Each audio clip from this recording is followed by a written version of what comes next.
নমস্কার, পূর্বোত্তর টেলিভিশনের সংবাদ বুলেটিনে আপনাদের সকলকে জানাই স্বাগত। 2026 সালের বিধানসভা নির্বাচনকে সামনে রেখে বরাক উপত্যকার রাজনীতিতে ক্রমশ বাড়ছে উত্তাপ। একদিকে কংগ্রেস প্রার্থী প্রত্যাশীদের তৎপরতা, অন্যদিকে বিজেপির অন্দরে টিকিট বন্টন ঘিরে অস্বস্তি। সব মিলিয়ে বদলাতে শুরু করেছে রাজনৈতিক সমীকরণ।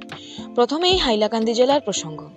আয়ুষ্মান ভারত স্বাস্থ্য কার্ড সংক্রান্ত একটি বিতর্কিত মামলার সঙ্গে নাম জড়ানো এক ব্যক্তির সোনাই বিধানসভা কেন্দ্র থেকে কংগ্রেস টিকিট প্রত্যাশা নিয়ে রাজনৈতিক মহল জুড়ে আলোচনা শুরু হয়েছে। ইন্দিরা ভবনের দরজা খোলা থাকলেও বিষয়টি নিয়ে দলের অন্দরেই প্রশ্ন উঠেছে বলে সূত্রের খবর। এই ঘটনাকে কেন্দ্র করে কংগ্রেসের আভ্যন্তরীণ রাজনীতিতে চাপানোতার সৃষ্টি হয়েছে।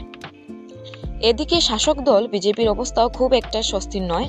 ধলাই ও উদারবন বিধানসভা কেন্দ্রে একাধিক টিকিট প্রত্যাশী মাঠে নামার দলের অন্দরে সমন্বয় বজায় রাখা বড় চ্যালেঞ্জ হয়ে দাঁড়িয়েছে।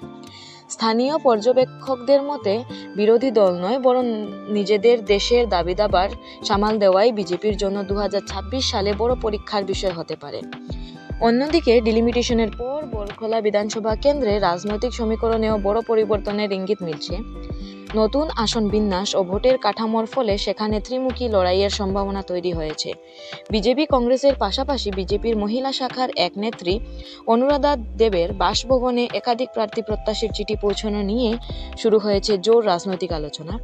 এই ঘটনাকে কেন্দ্র করে দলীয় অন্দরে মতবিরোধ ও অসন্তোষের গুঞ্জন শোনা যাচ্ছে। সবশেষে কংগ্রেস শিবিরের দিকেও নজর রাজনৈতিক মহলের। রাজ্যের রাজনীতিতে জল্পনা, অসমের মুখ্যমন্ত্রী হিমন্ত বিশ্ব শর্মার বিরুদ্ধে লড়াইয়ে কংগ্রেসের নেতৃত্বে গুরুত্বপূর্ণ ভূমিকা নিতে পারেন প্রিয়াঙ্কা গান্ধী। যদিও এ বিষয়ে এখনও দলীয়ভাবে কোনো আনুষ্ঠানিক ঘোষণা হয়নি, তবু এই সম্ভাবনা ঘিরে রাজনৈতিক মহলে চর্চা তুঙ্গে। ধন্যবাদ।